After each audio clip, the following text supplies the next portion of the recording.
অবৈধ মেয়র তাপস জোর করেই এক প্রকার সেই দায়িত্বটা নেয়। খাল এবং বিভিন্ন আরো কিছু স্থাপনা ওয়াসা থেকে বুঝে নেয় যে তারা পানি যে নিষ্কাশনের যে ব্যবস্থা সেটিকে উন্নত করবে, সেখানে কাজ করবে।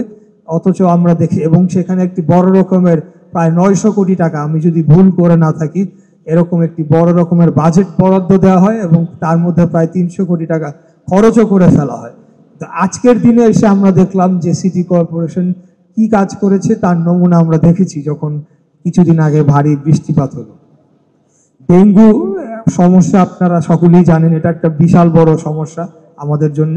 এবং আমরা যদিও ক্ষমতায় ছিলাম না বা আমরা বিগত দিনগুলোতে আমরা বিরোধী দলের ভূমিকা পালন করেছি, তারপরেও আমাদের নেতা দেশনায়ক তারেক রহমান প্রতি বছরই ডেঙ্গু বিস্তার রোধে জনসচেতনতামূলক কার্যক্রম আমাদেরকে করার নির্দেশ দিয়েছেন। এবং আমি সহ আমাদের ঢাকা উত্তরের মেয়র প্রার্থী যিনি ছিলেন সহ আমরা বিএনপি ঢাকা মহানগর উত্তর দক্ষিণ এবং আমাদের স্বাস্থ্য বিষয়ক যারা এই সংক্রান্ত রয়েছেন, আমরা কিন্তু এই বিষয়ে আমরা প্রতিনিয়ত কাজ করে গিয়েছি।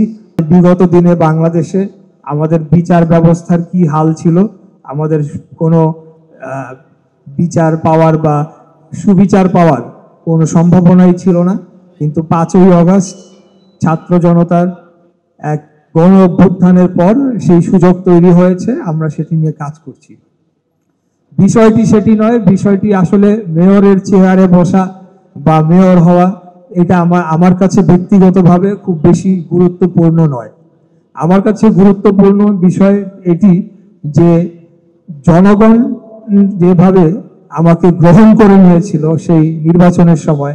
আমি আমাদের ঢাকা দক্ষিণে 75টি ওয়ার্ড, 24টি থানা, 1256টি ভোট কেন্দ্র, 600-650-এর উপরে শিক্ষা প্রতিষ্ঠানে স্থাপিত এই ভোট কেন্দ্রগুলি ছিল। আমার প্রচারণার প্রায় 40 দিনে আমি চেষ্টা করেছি যে বিভিন্ন এলাকা সেখানে ঘুরে আমাদের এই প্রচারণার কার্যক্রম চালানো এবং তৎকালীন আওয়ামী সরকারের, ফ্যাসিবাদী সরকারের বিভিন্ন অনিয়ম, দুর্নীতি এবং বিভিন্ন স্বৈরাচারী কায়দায় তাদের দেশ পরিচালনা সেটি জনগণের কাছে তুলে ধরা। তখন ব্যাপক সাড়া পেয়েছি জনগণের কাছ থেকে। আমি মনে করি এটি আমার কাছে সব থেকে গুরুত্বপূর্ণ এবং আগামী দিনে রাজনীতি করার জন্য আমার সবচাইতে বড় শক্তি হলো জনগণের আস্থা এবং জনগণের ভালোবাসা। এটিকে আমি ধরে রাখতে চাই। আগামী দিনে দল কাকে মনোনয়ন দিবে বা জনগণ কাকে নির্বাচিত করবে সেটি ভবিষ্যতে বলে দিবে, সেটি এখন মানে অগ্রিমভাবে সেটা প্রেডিক্ট করার বিষয় নয়।